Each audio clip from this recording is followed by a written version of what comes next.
We'll hear argument first this morning in Case 14-15, Armstrong versus the Exceptional Child Center. Mr. Withrow. Thank you, Mr. Chief Justice, and may it please the Court.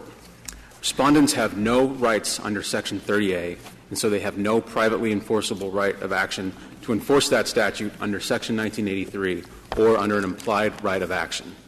The Supremacy Clause does not provide an alternative freestanding right of action to enforce Section 30A either.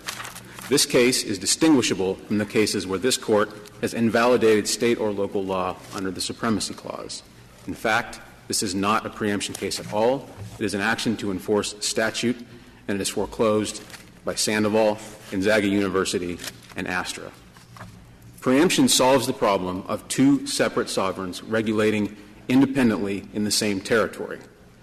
The Supremacy Clause resolves the conflict that arises when state law regulates a plaintiff in a manner that federal law protects against. But Section 30A is — Tell me if this is unlike those other cases where we've invoked the Supremacy Clause. What's the basis for those cases? The basis for those cases is that there would have been federal law that allowed plaintiff's conduct, and then state law that interfered with that conduct, that it was allowed by federal law, and thus the Supremacy Clause resolved the conflict and provided the — I'm not sure I understand your answer. Okay. That's the claim here, that there's a federal law that is contrary to the state law. And I don't know why you can't look at this as an enforcement action. The state law won't permit these individuals to charge an amount greater than what they're willing to pay. So if these doctors or providers wanted to charge more, they would be in violation of state law and would have an enforcement action against them. So, I mean, I don't actually see this enforcement argument that you're making.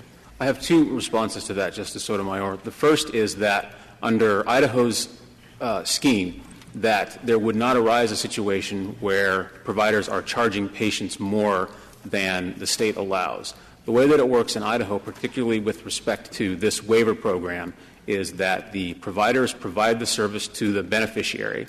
The providers then bill the state, and the state reimburses them. And both under federal regulations and state regulations, the providers come into the program and agree to take as payment in full the lesser of the amount of their customary charges or the state set rates. And so we would not have a situation where they would be resorting to self-help and charging more than the well, they could, and then you would come in and say you violated federal and state regulation. You wouldn't pay it. That's correct, Your Honor. We wouldn't pay it. They in fact send us bills all the time with their customary charge, and we pay them the state rate. Yes, but what if they just asked the patient herself to pay a supplemental rate, and then you would have come in and you would say, you can't do that? And that would be balance billing, which is also not allowed under state or federal law. Yes, it's not allowed. That's right. But that's why you would bring an enforcement action against such a supplemental bill. And their defense would not be — they wouldn't have a valid defense that our rates are too low in violation of the Medicare.